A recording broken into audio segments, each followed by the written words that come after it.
Huwag maniwala sa mga sabi-sabi o kuro-kuro na ating naririnig. Kung hindi mo pa napanood ang ating previous episode, mag-subscribe na sa ating YouTube channel.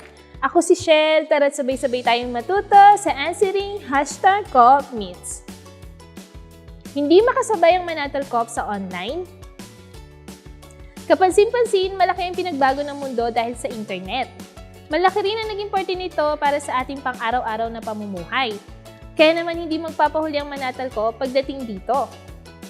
Meron tayong mga official social media account para sa Facebook, email, YouTube, at maging sa TikTok na maaari nyo maka-interact online. Meron din tayong sariling website kung saan maaaring makita ang iba't ibang mga impormasyon tungkol sa Manatal Coop. At hindi lang yan, meron din tayong sariling mobile app, ang Manatal Coop Member App. Marami itong features na maaaring makatulong sa mga miyembro. Kung hindi pa nakapag-download ng app, panoorin lamang ang mga video na ito.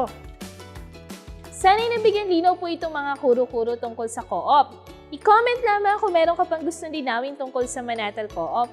Muli, ako si Shell. Samahan niyo ako sa susunod na episode na answering #CoopMeets. See you!